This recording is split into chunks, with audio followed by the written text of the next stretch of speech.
Ouvrir cette commission et je voudrais d'abord en votre nom accueillir une délégation de députés et de sénateurs gabonais qui nous font le plaisir d'être avec nous, qui sont donc délégation qui est conduite par Madame Divassa Boufi, qui est vice-présidente de l'Assemblée nationale, ancienne ministre et responsable de projet. Merci Madame et merci Messieurs et Mesdames pour votre venue au Sénat et dans cette commission des finances.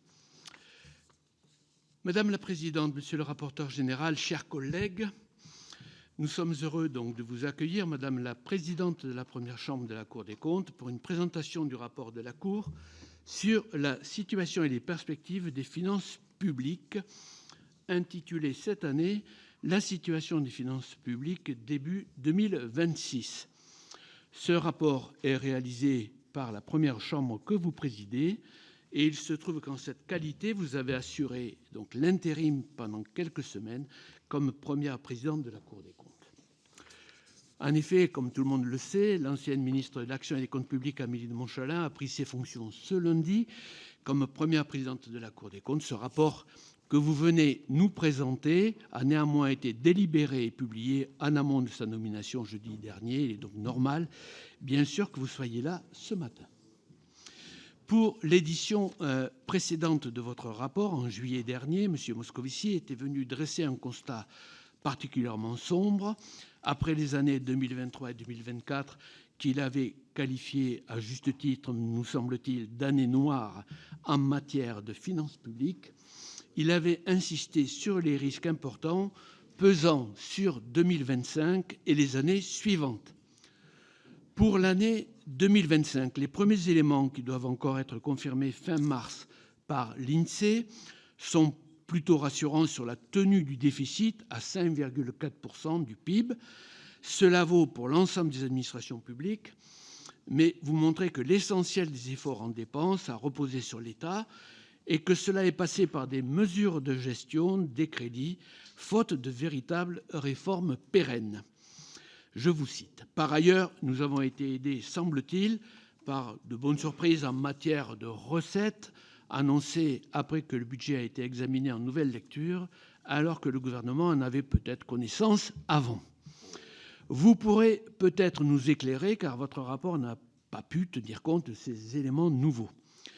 Pour les années à venir, vous rappelez que nous allons au-devant d'ajustements budgétaires, je cite, très exigeants, d'autant qu'ils viendront chaque année s'ajouter aux efforts déjà accomplis, 80 milliards d'euros en 4 ans, entre 2026 et 2029, en plus des 20 milliards de l'année passée. Pour atteindre l'objectif de 3% de déficit, nous aurons besoin de dégager durablement un excédent primaire, comme vous l'indiquez, y compris sous des hypothèses macroéconomiques possiblement défavorables, ce qu'avait également conclu d'ailleurs le Conseil d'analyse économique. Comme démontré également dans le rapport, cette trajectoire n'est pas qu'une question de conformité à nos engagements européens, elle répond d'abord à l'enjeu de soutenabilité de notre dette publique. Ainsi, malgré la réduction du déficit de 0,4 points de PIB en 2025, le ratio d'endettement augmente de 3 points, dynamique qui continue de singulariser la France en Europe.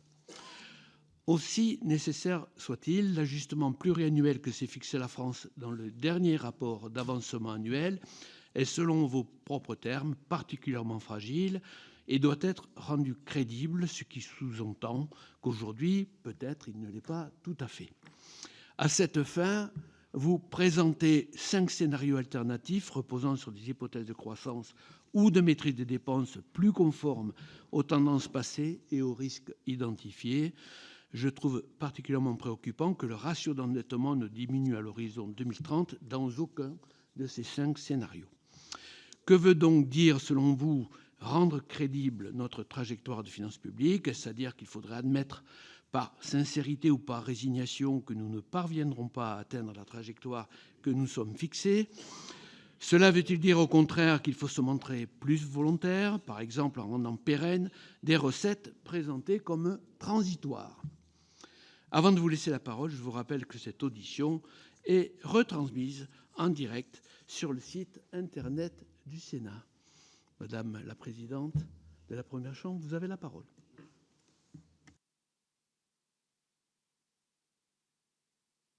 Ah, c'est là, d'accord, pardon. Monsieur le Président, Monsieur le rapporteur général, Mesdames et Messieurs les députés, sénateurs, pardon, excusez-moi. C'est parce que j'ai fait hier soir l'audition à l'Assemblée nationale, pardonnez-moi. Je vous remercie de me recevoir aujourd'hui au sein de votre commission pour vous présenter le rapport de la Cour portant sur la situation des finances publiques en ce début d'année. Je souhaite remercier tout d'abord très sincèrement l'équipe qui a œuvré pour produire ce rapport dans des délais toujours contraints qu'impose ce type d'exercice. Emmanuel Gianesini, le président de section, contre-rapporteur, Emmanuel Gessoir, rapporteur général, ainsi qu'Axel Lacan et Amélie Morzadek, rapporteur. Ce rapport que nous publions aujourd'hui poursuit un engagement qui avait été pris l'année dernière, celui de publier chaque année, dès le début de l'année, en février, un état des lieux des finances publiques, alors qu'auparavant, il était inséré comme chapitre liminaire du rapport public annuel et donc publié un mois plus tard, au mois de mars.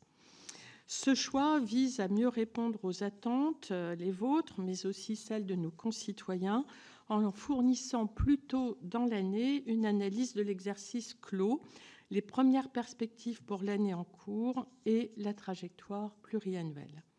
Il se fonde bien sûr sur la documentation du projet de loi de finances de fin de gestion pour 2025, sur les réponses apportées par les administrations, sur les résultats budgétaires de l'État arrêtés fin janvier, ainsi que sur les comptes nationaux trimestriels publiés par l'INSEE le 30 janvier. Il faut évidemment prendre avec une certaine prudence ces chiffres qui peuvent encore légèrement évoluer. Ils ne sont pas définitifs. En ces temps marqués par des contraintes budgétaires fortes et des circonstances politiques et parlementaires que chacun connaît, disposer d'un suivi plus régulier de l'état de nos finances publiques nous semble constituer un élément précieux pour les décideurs publics. En effet, ce rapport s'inscrit, comme l'an passé, dans un contexte politique et institutionnel complexe. Une nouvelle fois, l'adoption du projet de loi de finances pour 2026 a été retardée. À cet égard, j'attire votre attention sur le fait que les analyses qui sont présentées dans ce rapport portent sur le texte sur lequel le gouvernement a engagé sa responsabilité, mais la décision du Conseil constitutionnel n'a modifié que très marginalement ce texte et ne modifie donc pas la portée des analyses qui sont présentées. Comme en 2025, la situation politique a compliqué l'adoption de mesures fortes, en particulier de mesures structurelles et pas seulement de mesures ponctuelles ou temporaires, pourtant indispensables pour redresser nos comptes publics.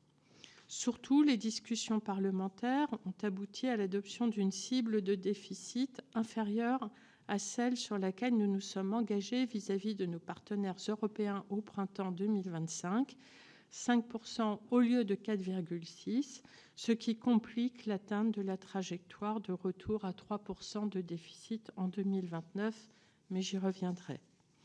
Ce rapport renouvelle ainsi certains constats dressés en 2025. Dans son rapport sur la situation et les perspectives des finances publiques qui avait été publié en juillet dernier, la Cour des comptes analysait les raisons de l'aggravation du déficit public au terme, vous l'avez rappelé, Monsieur le Président, de 2 années consécutives de dégradation inattendue et profonde des comptes publics, les années noires.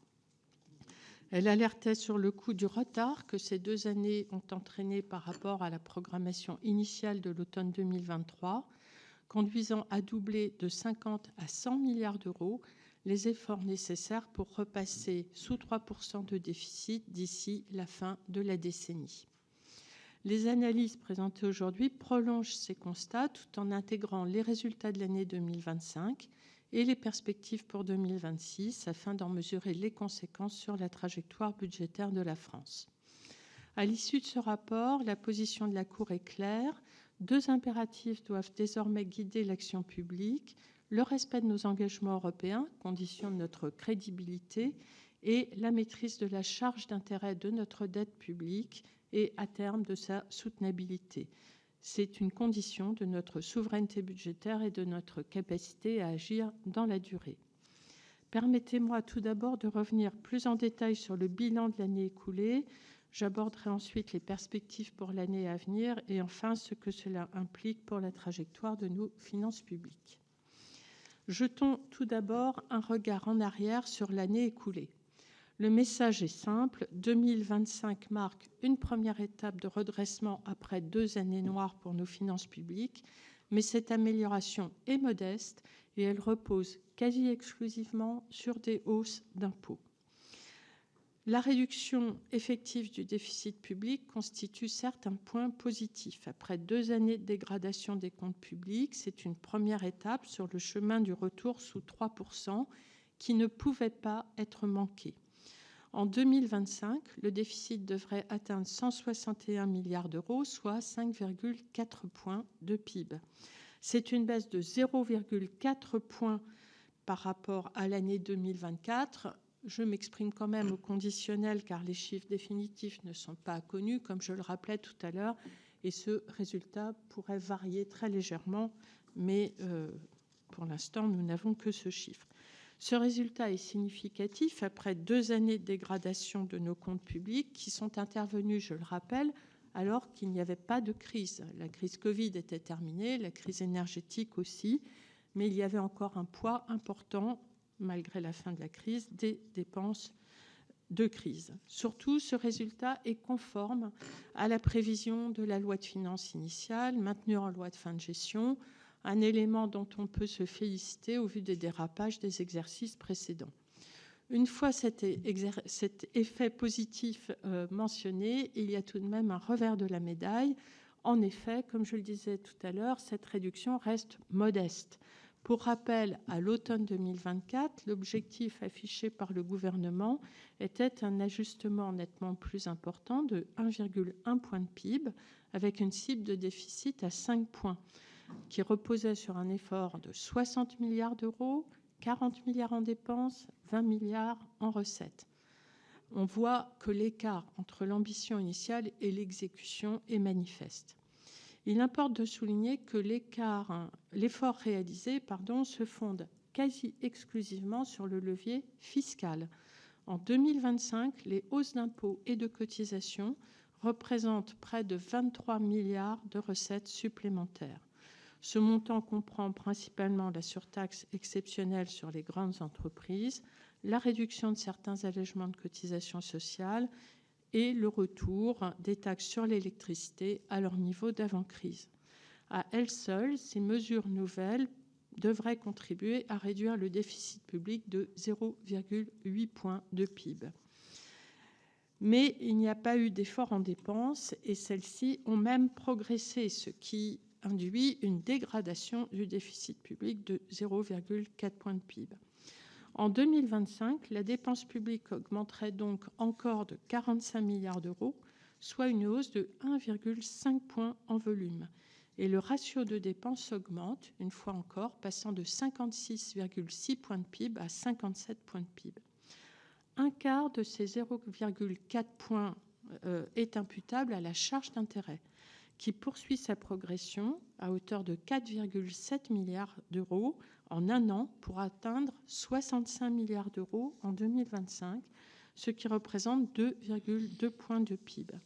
J'y reviendrai car malheureusement, cette progression de la charge de la dette est tendancielle, inéluctable, et elle va s'accélérer dans les prochaines années.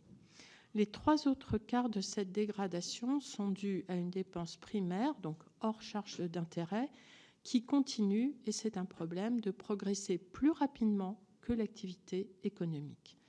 Cette progression de la dépense a connu des évolutions contrastées selon les catégories d'administration. Les administrations publiques centrales enregistrent une hausse de 1% en volume après une baisse de 0,9% en 2024, année qui était encore marquée par l'extinction progressive des dépenses de crise. Cela signifie qu'une fois ces dépenses de crise éteintes, les dépenses de l'État et de ses opérateurs nationaux reprennent un rythme de progression supérieur à la croissance, faute de réformes structurelles. Les administrations publiques locales voient pour leur part leurs dépenses ralentir nettement, à plus 0,8% en volume après 2,7% en 2024. En grande partie, cela est dû au ralentissement assez fort des dépenses d'investissement. La progression est cependant beaucoup plus rapide pour les dépenses des administrations de sécurité sociale, plus 2,2% après 3,5% en 2024, sous l'effet notamment des dépenses d'assurance maladie et plus largement des prestations sociales, qui sont encore tirées par leur revalorisation sur une inflation 2024 plus élevée que celle de 2025. Enfin, s'agissant de la dette, le ratio continue d'augmenter de façon préoccupante. La dette publique augmente cette année de 161 milliards d'euros pour atteindre 3 465 milliards d'euros en fin d'exercice. Rapportée au PIB, elle progresserait de 3,1 points pour s'établir à 116,3 points de PIB.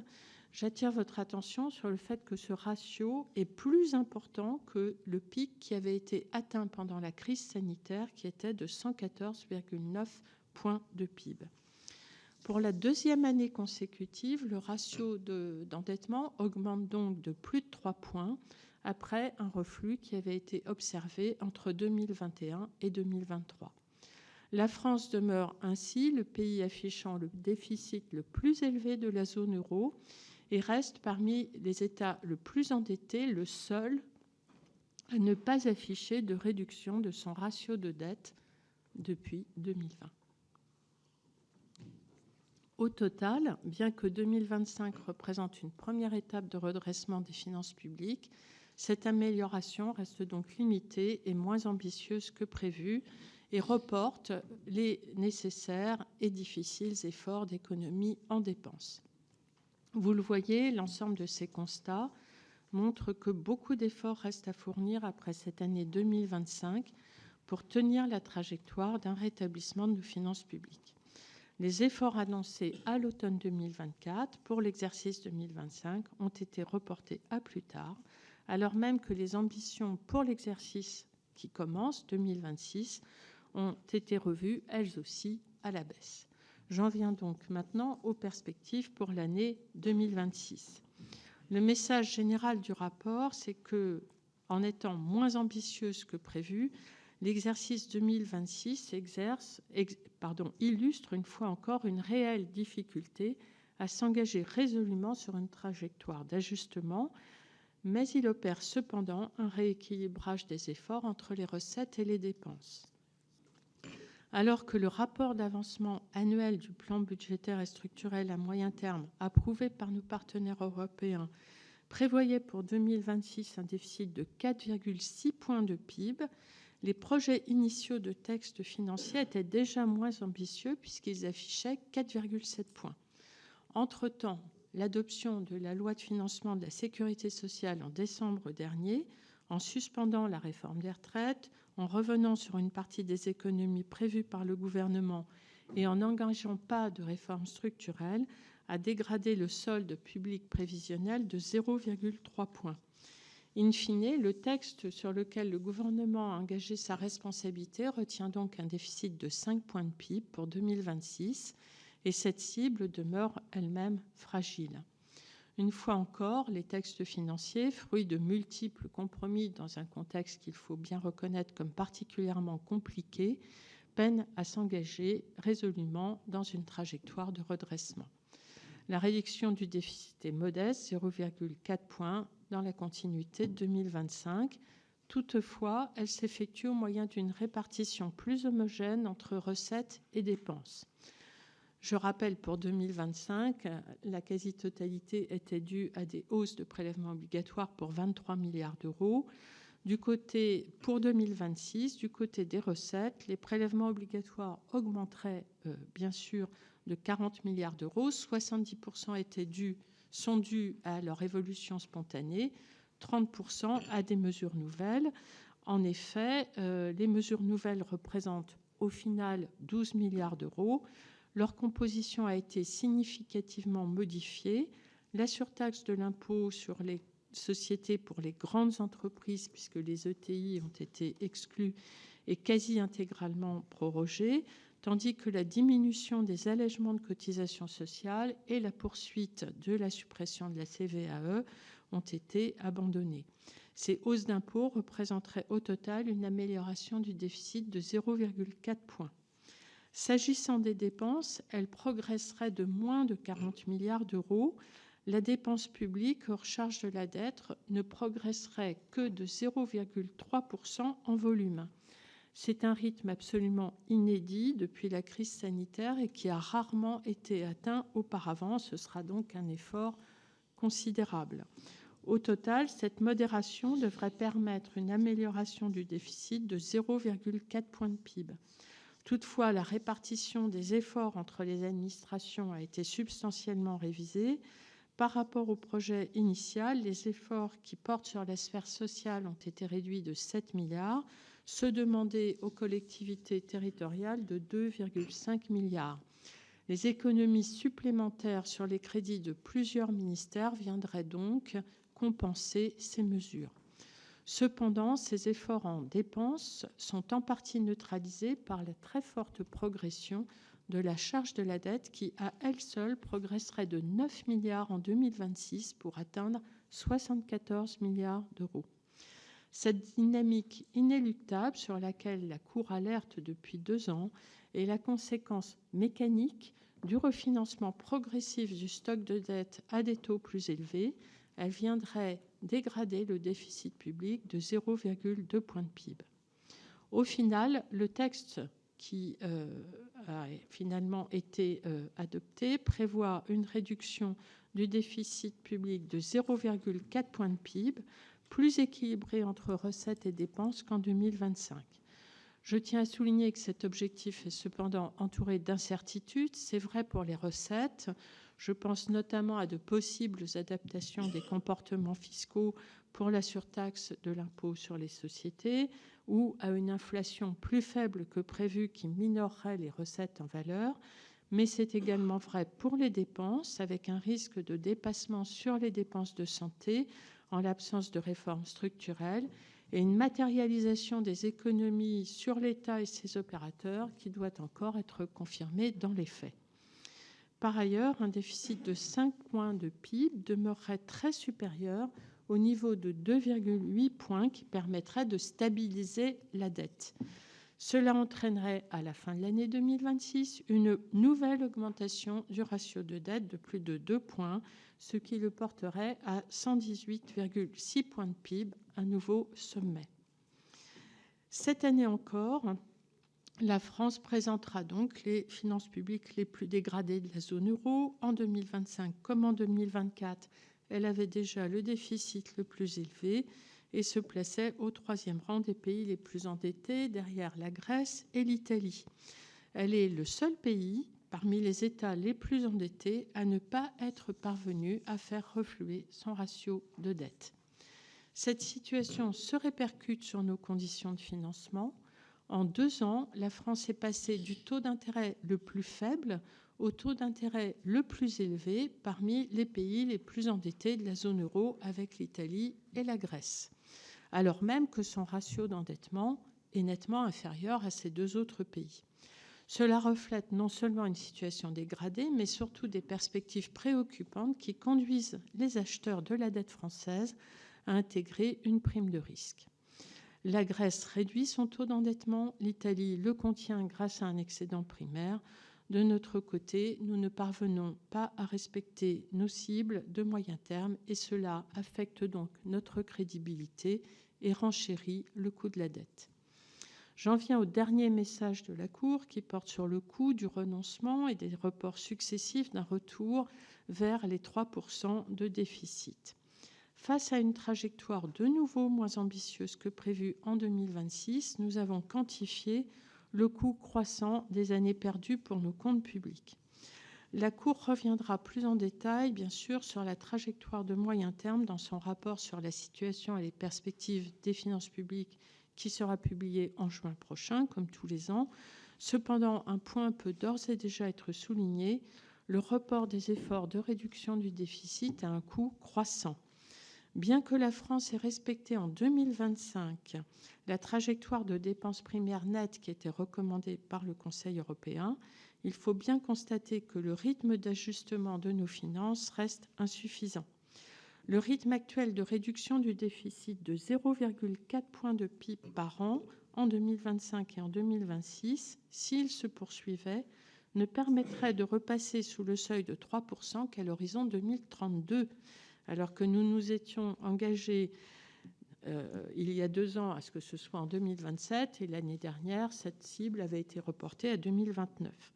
Plus préoccupant encore, dans ce scénario, le ratio de dette ne commencerait à refluer qu'en 2032 et s'élèverait encore à près de 120 points de PIB en 2035, et ce, au prix d'une charge d'intérêt durablement élevée. En raison du retard accumulé, il nous faudrait, à partir de 2027, accélérer le rythme d'ajustement à 0,8 points par an, c'est le double de l'effort actuel, pour espérer repasser sous 3% en 2029. Or, les 2 années écoulées montrent à quel point il est déjà difficile d'opérer un ajustement de 0,4 points, la moitié. Ainsi, alors que nos engagements européens prévoyaient un retour sous 3% dans 3 ans, le rythme actuel nous oriente vers une trajectoire 2 fois plus longue. Ce retard de l'effort budgétaire a un effet mécanique sur la charge de la dette. Il pousse nos taux d'intérêt à la hausse et complique chaque année un peu plus le retour à l'équilibre. Pour rappel, en 2025, la charge d'intérêt a atteint 65 milliards. En 2021, elle était de 35 milliards. Et si nous continuons à ce rythme, nous pourrions dépasser 100 milliards d'euros à l'horizon 2029. Je rappelle que ces montants ne financent ni l'éducation, ni la recherche, ni la transition écologique ou numérique. Ils rémunèrent seulement notre endettement passé, qui s'accroît sans cesse, et qui n'a pas eu pour contrepartie une augmentation des dépenses d'avenir. Il résulte simplement d'une hausse tendancielle des dépenses publiques. La position de la Cour est donc claire. Le temps n'est plus aux ajustements différés. Le retour sous le seuil de 3% ne devrait pas être une option. C'est une condition indispensable de la soutenabilité de notre dette, de la crédibilité de la France, de la capacité de notre pays à investir pour l'avenir dans sa souveraineté et dans des services publics de qualité. Retrouver l'ampleur de l'effort budgétaire qui reste à accomplir pour y parvenir est très important. Il faudrait trouver 80 milliards d'euros pour ramener le déficit sous le seuil de 3%. Il serait illusoire de compter pour cela sur la croissance. Notre potentiel actuel n'est au mieux que de 1,2% par an. Cela nécessitera donc d'autant plus d'efforts que les efforts conduits jusqu'à maintenant ont été les plus simples à mener puisqu'ils ont reposé sur l'essentiel, sur des hausses d'impôts dont une partie avait en outre été présentée comme temporaire. Il nous semble donc que les ajustements à venir ne pourront être menés seulement via des hausses d'impôts. La France possède déjà le taux de prélèvement obligatoire le plus élevé de la zone euro. Poursuivre dans cette voie exposerait notre pays au risque d'un affaiblissement de sa compétitivité et d'une dégradation de l'emploi, sans parler d'une érosion progressive du consentement à l'impôt, comme le montrent certaines études récentes. Il est donc indispensable que le chemin du redressement s'appuie à la fois sur des recettes et sur des dépenses. Alors que s'ouvrent bientôt les discussions sur la préparation du PLF 2027, je ne peux que rappeler ce message essentiel aux yeux de la Cour. Les efforts devront être constants, crédibles, partagés, portés sur toutes les administrations publiques et s'appuyer sur des économies structurelles intelligentes qui ne compromettent pas notre potentiel de croissance et la cohésion sociale. Vous l'avez compris, le chemin est étroit. Mesdames et messieurs les sénateurs, les juridictions financières, le Haut Conseil des finances publiques et le Conseil des prélèvements obligatoires continueront à prendre toute leur part à cet indispensable effort de responsabilité et d'amélioration de la dépense publique. Je vous remercie pour votre attention et je me tiens bien sûr à votre disposition pour répondre aux questions que vous nous poserez. Merci, Madame la Présidente. Je donne la parole tout de suite au rapporteur général. Et vous voudrez bien vous inscrire. Merci. Merci, Monsieur le Président. Merci, Madame la Présidente. Merci à vos équipes et à vous-même. Je veux juste préciser que la Cour des comptes, faut-il le rappeler, est donc bien une, et vous l'avez redit, une juridiction financière. Et elle dresse un constat, je trouve, accablant, qui rejoint les préoccupations que la majorité sénatoriale a soulignées et auxquelles elle a tenté de répondre, pas toujours avec succès, certes, au cours du projet de loi de finances 2026, qui s'est allongé inutilement, je le redis. Ce qui me paraît important, souvent, enfin, on a un certain nombre de rapports où on dénonce le coût de l'inaction. J'ai bien noté, et je partage, je le dis tout de suite, hein, que vous avez appelé ça le coût du renoncement, avec finalement un malade qui n'est pas imaginaire, et peut-être d'ailleurs avec une forme de précision chirurgicale sur l'état du malade dont on a le sentiment aujourd'hui qu'il refuse de se soigner, ou en tous les cas qu'il ne souhaite pas suivre la prescription ou les prescriptions qu'il faudrait néanmoins mettre en œuvre et respecter pour redresser nos comptes publics. On voit bien, c'est un peu comme la pâte à tarte, là, ça s'allonge en permanence, on avance moitié moins vite que ce sur quoi on s'est engagé en termes d'objectifs. Donc on repousse, c'est plus 2029, c'est 2032. Enfin, je pense que cette espèce d'état émollient de la société et des Français qui se disent, peut-être d'ailleurs consécutivement à la crise sanitaire et au fameux « quoi qu'il en coûte », que comment dirais-je, l'appel à un effort et à un redressement des comptes publics, comme il y a toujours un moyen de s'endetter, pas trop gravement, mais en se voilant la face, vous l'avez dit vous-même, avec les conditions dégradées, les moins favorables de l'Union européenne, je pense qu'à un moment donné, enfin, il vaut mieux se reprendre et vite en main que d'attendre une forme, à un moment ou un autre, de sanction ou de punition par les acteurs qui permettent ce financement. Moi, j'aurais 3 questions.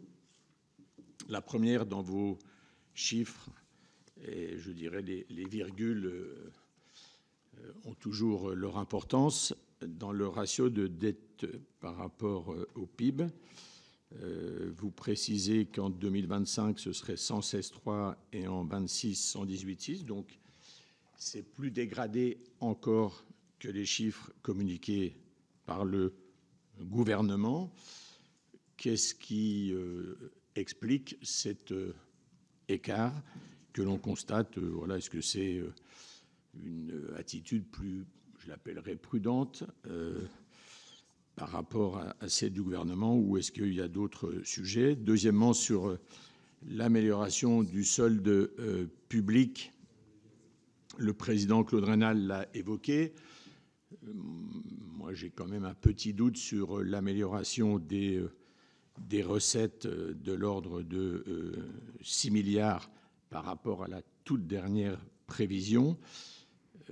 Selon vous, pour en préciser peut-être l'analyse que vous en avez peut-être déjà, est-ce que vous pensez que ça peut appeler un moindre effort en 26, puisque finalement ces 6 milliards sont les bienvenus, ou est-ce que, au contraire, ce qui est plutôt, je le dis, mon point de vue, il faut être plus ambitieux par rapport à l'objectif initialement fixé, puisqu'on en a quand même rabattu.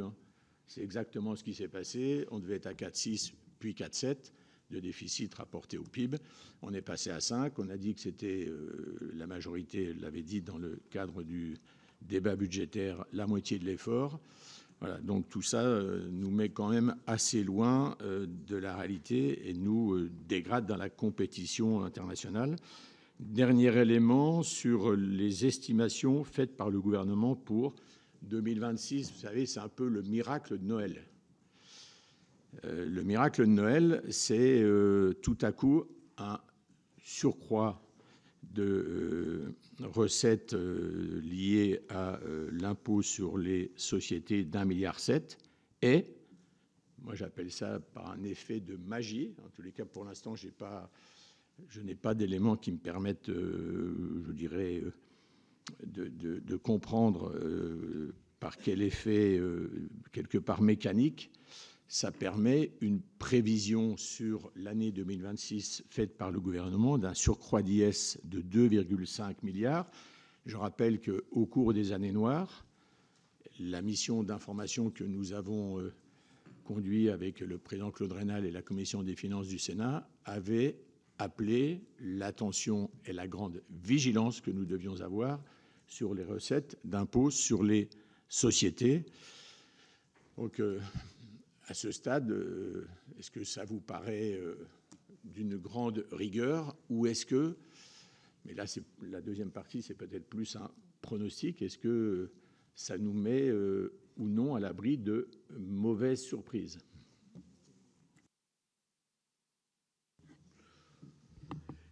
Oui, merci, monsieur le rapporteur général. Madame la présidente, est-ce que vous voulez d'abord répondre aux questions du rapporteur général et puis on ouvrira le débat avec l'ensemble des collègues?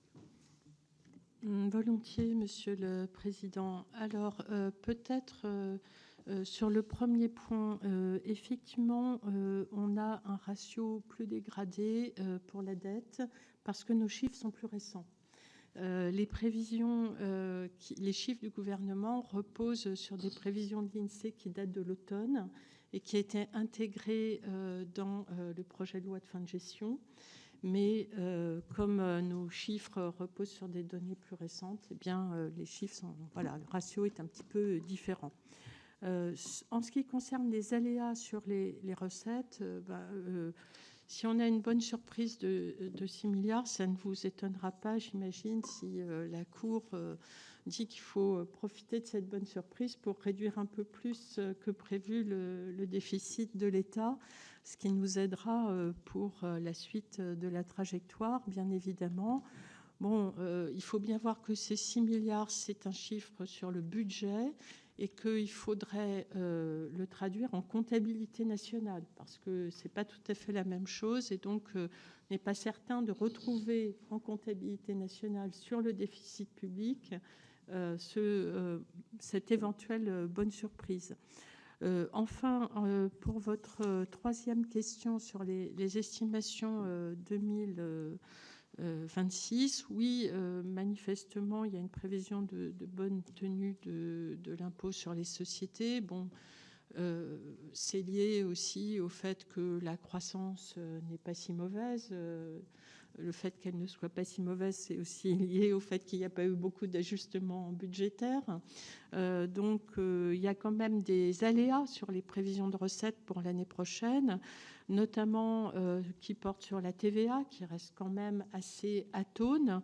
Ça va beaucoup dépendre à la fois du recul qu'on attend quand même encore du taux d'épargne des ménages, donc d'une reprise de la consommation, et aussi de la vitesse de recul de l'inflation, parce que ça peut faire baisser le montant de TVA collecté.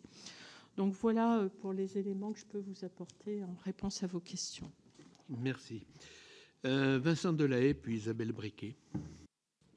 Oui, merci, Monsieur le Président, Madame la Présidente. Merci pour ces constats qui sont toujours de qualité et qui montrent la situation préoccupante de nos finances publiques. Vous avez insisté sur le fait que c'était que des chiffres provisoires. Bien entendu, à cette au moment de l'année, on peut avoir que des chiffres provisoires.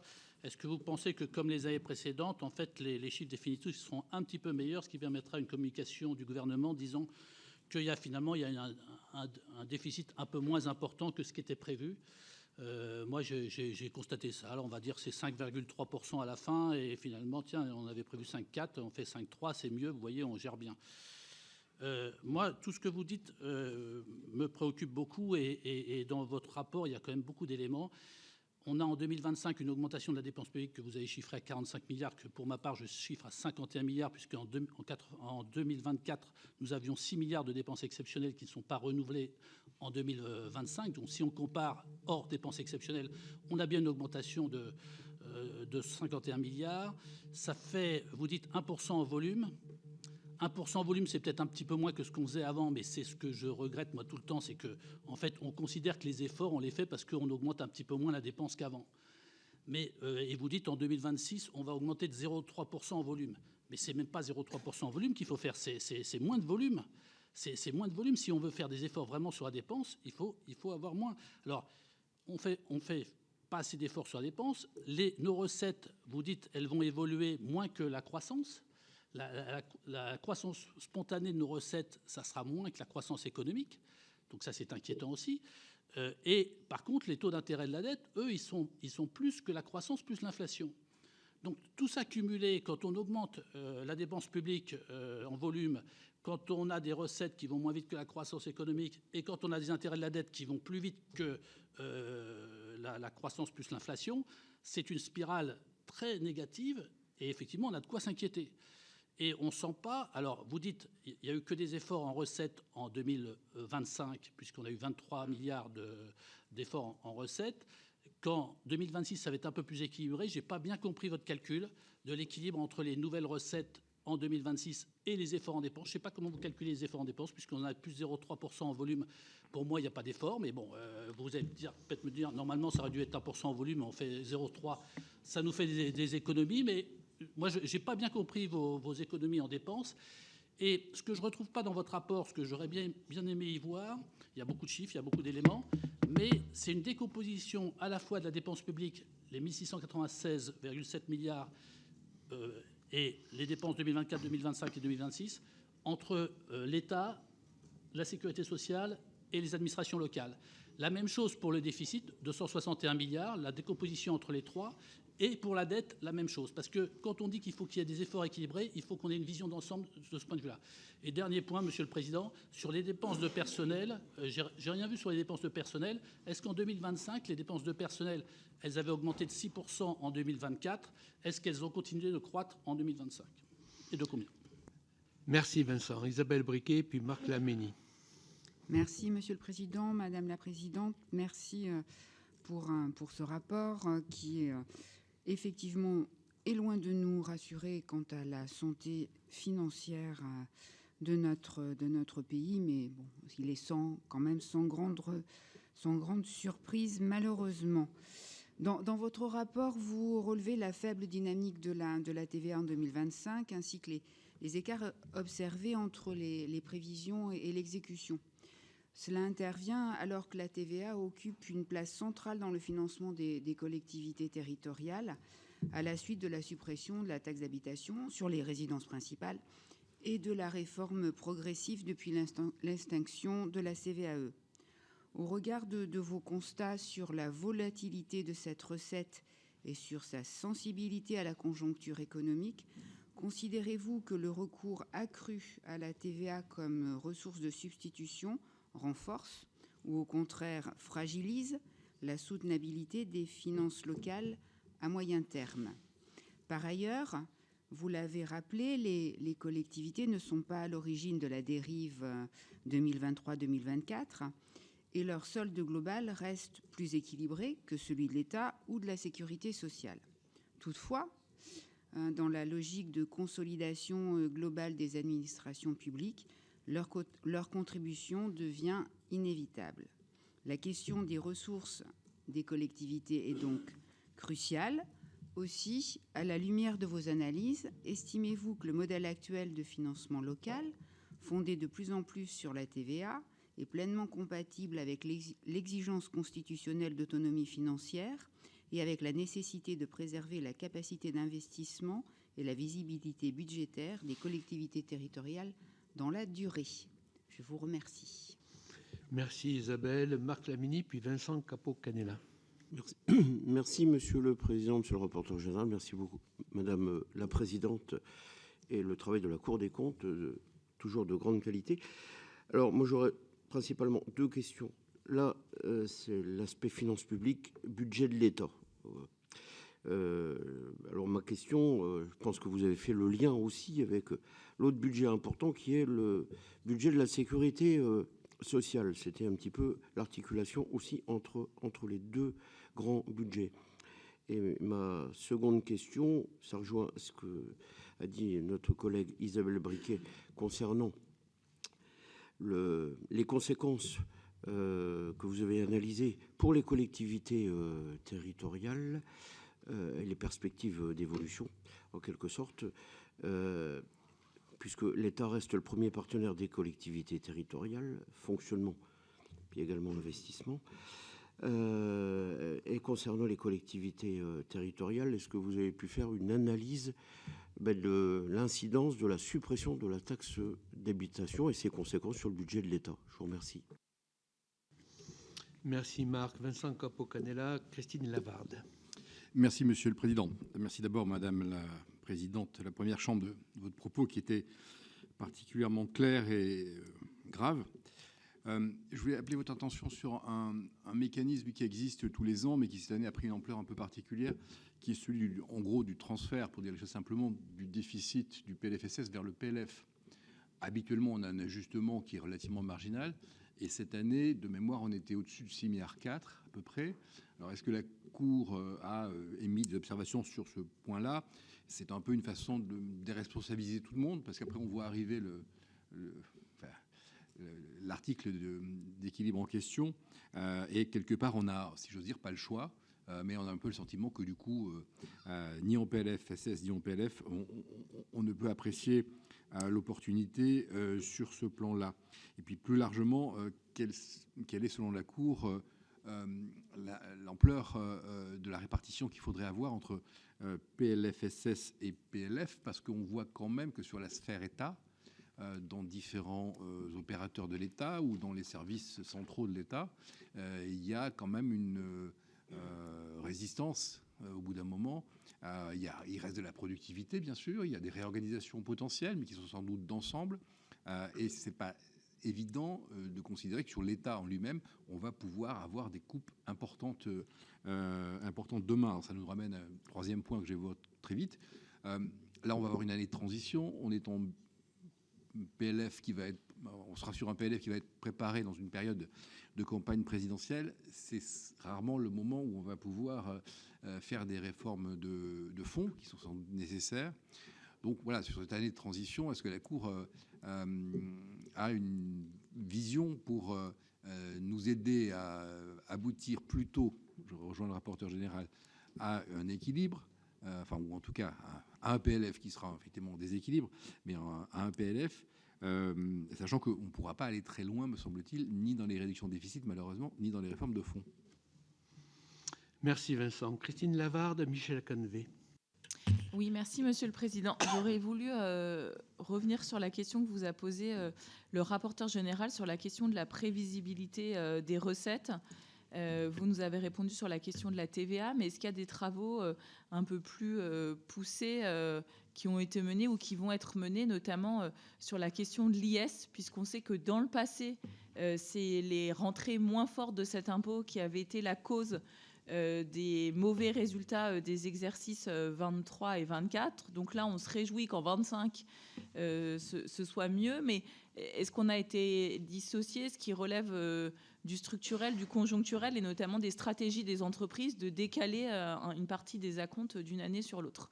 Ça, c'était ma première question. Et ma seconde question fera lien avec les travaux qu'on mène avec ma collègue Florence Blatrix-Contat à la Commission des affaires européennes.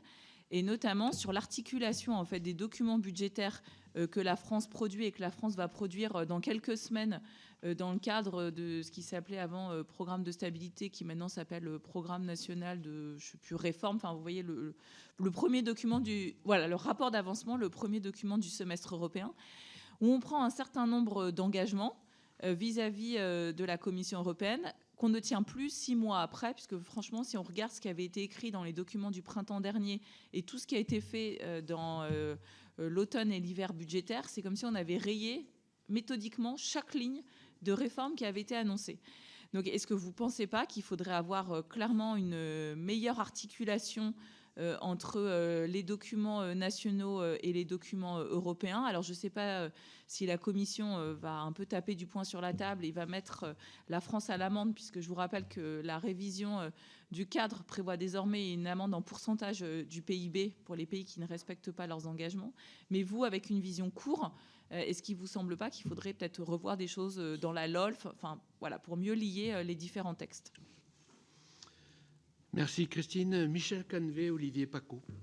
Merci, Monsieur le Président. Je voudrais également remercier les équipes de la Cour pour le travail d'analyse qu'ils nous fournissent et qui corroborent finalement les observations qu'on peut faire également et constater la dérive des comptes publics. Alors, pour ce qui concerne le retour à l'équilibre des comptes publics, en tout cas au respect de nos engagements européens, vous avez évoqué dans votre propos liminaire, Madame la Présidente, que vous visiez l'objectif 2032. Or, je lis dans la note de synthèse que vous nous avez communiquée que ce serait plutôt 2035. Quelle est la date à laquelle, selon vous, nous pourrions envisager ce retour en dessous des 3%, sachant que nous avons quand même des perspectives de dépenses supplémentaires? Je veux parler de la loi de programmation militaire dont il est annoncé qu'il y aurait un certain nombre de dépenses assez significatives supplémentaires. Il y a également nos engagements européens, la contribution au budget de l'Union européenne dont le rapporteur spécial nous a dit qu'elle allait augmenter aussi dans les années à venir. Et puis, finalement, les 3% de PIB, ça correspond ni plus ni moins qu'aux 100 milliards des intérêts de la dette que nous aurions à nous acquitter à compter de la fin 2030. Cela veut dire qu'il faudra réaliser des efforts supplémentaires. Comment voyez-vous la possibilité de réaliser ces efforts supplémentaires? Et pour ma part, je pense que sans une réforme des modalités de financement de la protection sociale dans notre pays, nous n'arriverons pas à susciter l'élan économique qui est absolument nécessaire et générer des recettes de nature à permettre le retour aux objectifs que nous nous fixons. Merci Michel. Olivier Paccaud, Christian Klinger. Merci Monsieur le Président. Merci beaucoup Madame la Présidente pour votre présentation de la situation préoccupante des finances publiques. Votre constat clinique, précis, ce qui s'apparentait un petit peu quand même à une forme de réquisitoire sur les politiques publiques, économiques menées par le gouvernement ces derniers temps. Merci pour votre objectivité et votre impartialité qui nous l'espérons, sera la marque de la Cour dans le futur. J'ai une question relative à l'inflation.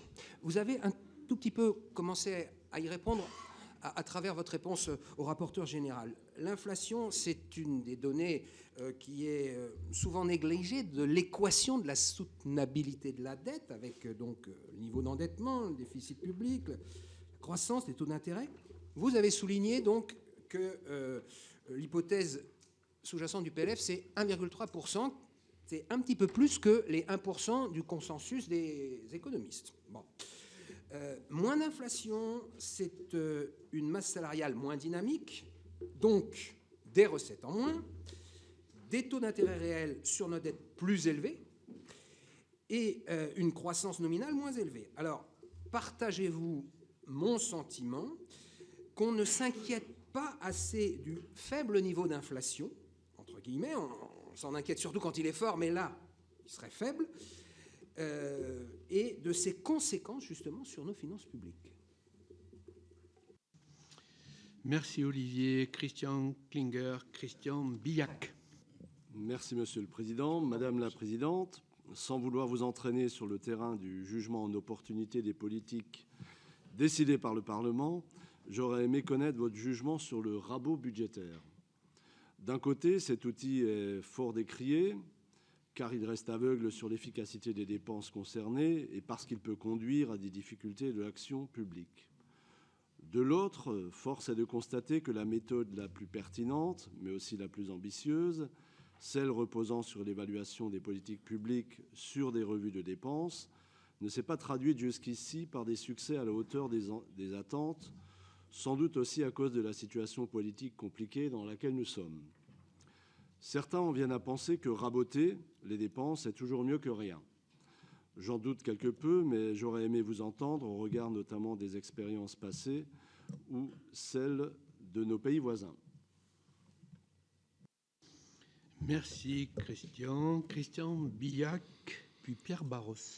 Merci Monsieur le Président et merci Madame la Présidente pour ce rapport très détaillé. Alors, je vous trouve quand même très pessimiste parce que c'est vrai que nous sommes des mauvais élèves.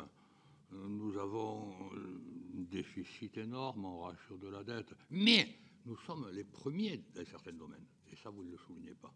Nous sommes les premiers pour les normes, nous sommes les premiers pour l'hyperadministration, nous sommes les premiers pour la complexité administrative, nous sommes les premiers pour l'enchevêtrement des compétences, nous sommes les premiers pour le nombre d'agences et d'opérateurs.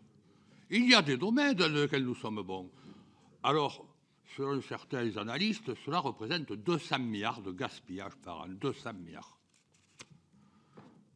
Alors, est-ce qu'il ne faudrait pas s'attaquer à ça? Est-ce qu'il ne faudrait pas changer de logiciel plutôt que d'attaquer le rabot? Parce que moi, je veux bien le rabot. Mais il faut dire où on rabote. La défense nationale, hors de question. La sécurité intérieure, police, gendarmerie, surtout pas. La santé, les déserts médicaux, les hôpitaux engorgés, surtout pas. L'éducation nationale, l'enseignement supérieur, la recherche, surtout pas. La justice, quand on connaît l'état de la justice, on ne peut pas y toucher. Le logement, c'est une préoccupation majeure des Français. Les collectivités locales, on l'a vu encore avec l'inondation, mais on le voit au quotidien par la proximité des élus qui améliore la vie des Français. Il ne faut pas trop tirer dessus. Alors, moi, je reviens un peu vers la question de mon collègue Klinger. Est-ce qu'on peut continuer avec le même logiciel? Parce que, pour ma part, je vous conseillerais une chose, madame, conservez précieusement ce rapport. L'an prochain, vous remplacerez 2026 par 2027. Vous remplacerez quelques chiffres avec quelques-uns en plus. On sera peut-être à 4,9 de déficit. Et je rappelle que vous avez fixé à 2,2 la stabilisation de la dette. Donc, ce rapport pour l'an prochain, vous n'aurez qu'à corriger quelques chiffres, il sera d'actualité, parce que quand on a vu la difficulté à élaborer le budget 2026, à quelques mois des élections en 2027, je pense que ça ne va pas être plus glorieux. Merci Christian. Pierre Barros, Didier Rambaud. Oui, merci Monsieur le Président, merci Madame la Présidente pour cet échange et puis ce rapport. Merci pour cette analyse comptable et prospective, ça nous aide toujours à... Après ça, ici, au Parlement de manière générale, à éclairer nos choix politiques. Après ça, il y a ceux qui considèrent qu'il y a trop de dépenses, ceux qui considèrent qu'il n'y a pas assez de recettes. Souvent, c'est toujours un peu des deux sur lesquels il faut travailler. Moi, je renverrais quand même au premier budget de l'État, qui est les 145 milliards de dégrèvements qu'on se sont accumulés au fur et à mesure qu'on a abandonné des recettes et qu'on a transformés en dette, malheureusement. Donc, c'est déjà en soi un vrai sujet, un vrai choix politique. C'est la deuxième fois qu'on se voit en l'espace de... Enfin, c'est la deuxième semaine qu'on vous rencontre. On s'est vu la semaine dernière sur la question de l'organisation des services de l'État. Et c'est vrai que ce sujet qui a été abordé d'ailleurs par plusieurs collègues là, dans les questionnements renvoie quelque part à l'efficacité des dépenses publiques et à l'organisation de l'État. On a travaillé aussi sur la question, et je pense que ce n'est pas fini d'ailleurs, sur la question de l'agentification, on a abordé les pratiques managériales et autres. Il y a certainement un vrai travail à faire de ce côté-là, et que au-delà de travailler et de s'écharper sur les questions de dépenses et de recettes, qui sont des vrais sujets, à un moment donné, comment on retravaille aussi l'outil des services de l'État pour gagner, je dirais, en clarté, en efficacité, et puis faire en sorte aussi qu'on n'ait pas trop de reporting, souvent de service en service, et que l'État travaille le mieux possible aussi avec l'État déconcentré sur nos territoires, qui est très utile pour nos collectivités territoriales. Donc tout ça, c'est du mouvement, c'est des choses qui sont souvent très difficiles à lire quand on est élu territorial, et certainement qu'il y a des sources d'économie à faire de ce côté-là. Et voilà, je voulais vous interroger sur quelle était votre vision sur ce champ d'action. Merci. Merci Pierre. Didier Rambaud. Merci Monsieur le Président. Madame la Présidente, question relative aux finances des collectivités locales. Vous n'êtes pas sans savoir qu'il y a eu, au moment de la discussion budgétaire, un débat serré entre le Sénat et le gouvernement sur le montant de la contribution demandée aux collectivités locales pour redresser les finances publiques. Selon vous, selon la Cour des comptes, jusqu'à quel niveau cette contribution demandée aux collectivités locales doit-elle aller? Et j'ai envie d'en rajouter. Ces derniers jours, on a eu publication de notes.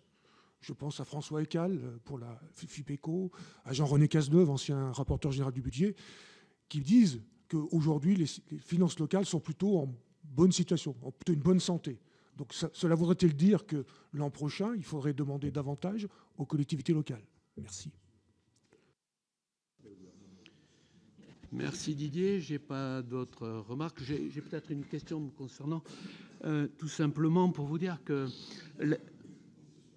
il y a quelques années, la Cour a rappelé, il n'y a pas très longtemps, l'année dernière, il y a 2 ans également, que la France s'était privée d'environ 70 milliards de recettes fiscales annuelles.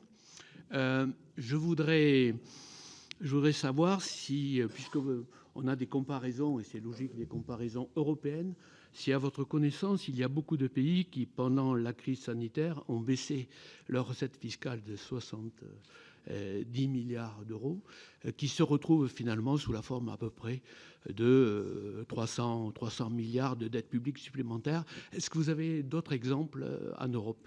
Merci. Et je vous donne la parole, Madame la Présidente. Bien, mesdames et messieurs les sénateurs, je vais m'efforcer de répondre à toutes vos questions. Alors, est-ce que les chiffres pour 2025 seront finalement meilleurs que ceux qui sont annoncés? Écoutez, moi, je ne sais pas, on verra. Je l'ai dit, il y a encore quelques incertitudes, notamment sur les dépenses des administrations de sécurité sociale et les comptes des hôpitaux, qui représentent quand même une part importante de la dépense. Ce qu'on peut dire aujourd'hui, c'est que si en 2025, les dépenses publiques sont restées supérieures à la croissance, ce n'est pas le cas de la prévision pour 2026.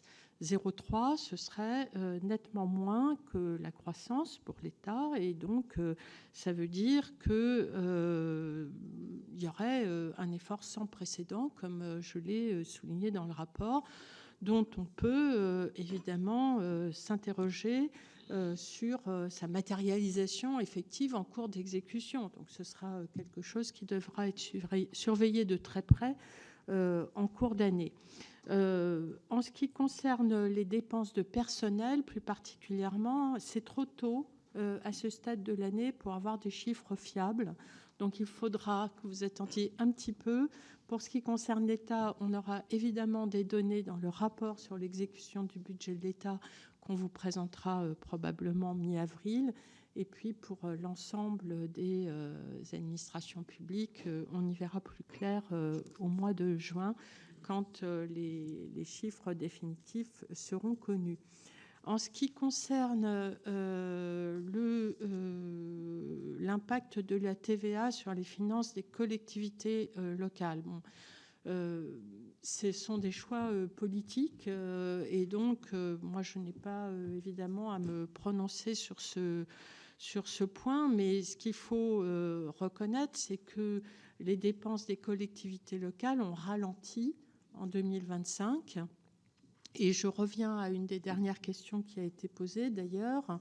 La situation financière des collectivités locales est assez différente suivant le type de collectivité. La situation des communes est plutôt bonne, celle des départements et des régions s'est dégradé, et principalement pour les régions.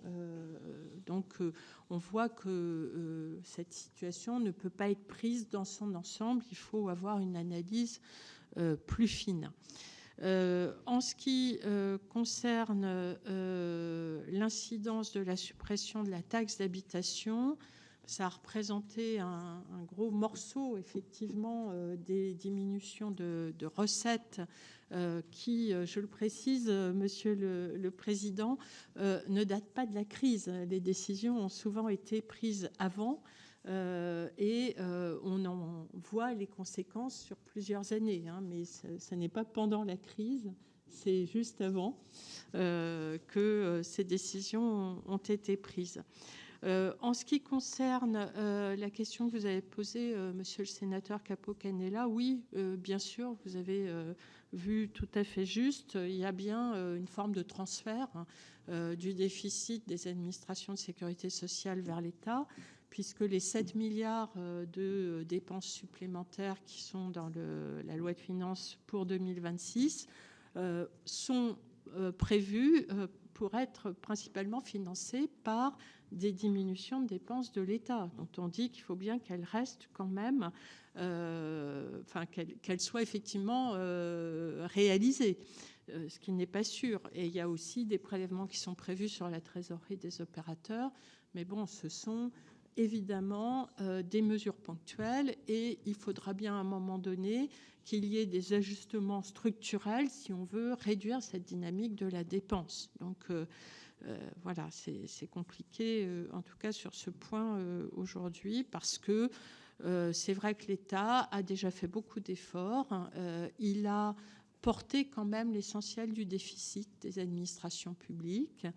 Et on arrive peut-être à un moment où on ne peut plus faire d'ajustements ponctuels, où il faudra, si on veut continuer à réduire les dépenses, avoir vraiment des réformes structurelles.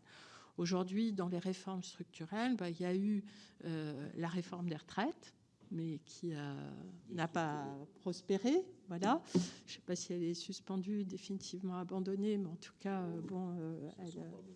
voilà. Et il y a eu quelques efforts sur l'assurance chômage, mais on voit bien que ça ne suffit pas. En ce qui concerne la prévisibilité des recettes d'impôt sur les sociétés, Madame la sénatrice Lavarde, il y a eu pas mal d'études sur la question, notamment de la part de l'Inspection générale des finances. C'est vrai que le 5e acompte, avec ce mécanisme qui reporte sur l'année suivante une partie des recettes de l'exercice, est toujours assez aléatoire, et donc ce serait une réforme assez conséquente en fait de cet impôt qu'il faudrait mener pour essayer de le stabiliser et lui donner une meilleure prévisibilité. En ce qui concerne les documents budgétaires et le fait qu'on ne tient pas les engagements du rapport d'avancement annuel du programme structurel de moyen terme, c'est un fait, on le constate, mais je considère que ce qui nous manque le plus aujourd'hui, c'est une LPFP, c'est une loi de programmation pluriannuelle de nos finances publiques. Je rappelle que la dernière, elle est, on peut le dire, totalement obsolète. Elle l'a été très rapidement, d'ailleurs. 6 mois après, elle était quasiment abandonnée. Et dans les circonstances actuelles, effectivement, ça paraît peut-être difficile de se mettre d'accord finalement collectivement sur une nouvelle trajectoire. Mais pourtant, ça nous semble absolument indispensable, à condition, bien sûr, ensuite, de respecter les paliers qu'on s'est donnés. Pour le sénateur Canevet, sur la prévision de baisse du déficit et le retour à 3%, je rappelle les chiffres qui sont donnés dans le rapport. Donc, si on diminue de 0,4 par an, c'est le rythme actuel, on arriverait à 3% en 2032. Si on diminue de 0,6, donc 50% d'efforts supplémentaires, on arrive à 3% en 2030. Et il faudrait, pour arriver à 3% en 2029, sous 3% comme prévu, faire 0,8. Donc voilà, c'est pour ça que je disais dans mon allocution de départ que c'est le double de l'effort actuel. En ce qui concerne l'inflation, oui, bien sûr, ça a toujours des conséquences importantes sur nos finances publiques. Il semble que l'inflation serait un tout petit peu moins importante que cela était envisagé. C'est vrai que moins d'inflation, c'est moins de recettes, bien sûr. Ça a aussi un impact sur le dénominateur, donc sur les ratios de finances publiques, qui peuvent varier un petit peu en fonction du taux d'inflation qui sera constaté. En ce qui concerne l'absence de réforme structurelle, j'ai répondu, il en faudrait bien sûr. Et en ce qui concerne l'efficacité et l'efficience de la dépense publique, alors là, je vous renvoie à tous les rapports de la Cour des comptes parce que c'est un peu notre mantra. Effectivement, on essaye de plaider et pour ça, il faut prendre les dossiers un par un et regarder très précisément sur chaque type de dépense ce qui peut être fait pour avoir une meilleure efficience de la dépense publique. On constate encore trop souvent des problèmes de ciblage avec des personnes qui peuvent bénéficier de ces dépenses publiques. On peut se demander si c'est vraiment la cible qui avait été fixée.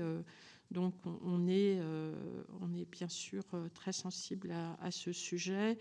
Voilà, je crois que j'ai répondu à l'essentiel de vos questions. Merci, Monsieur le Président. Merci, Madame la Présidente. Merci aux conseillers qui vous entourent. Et merci pour le travail donc, de la première chambre dans son ensemble. Je vais, mes chers collègues, suspendre la séance. 1 minute, si vous voulez bien rester, pour que nous avons 2 petits sujets à l'ordre du jour. Et je vais raccompagner Madame la Présidente de la Première Chambre ainsi que ses équipes.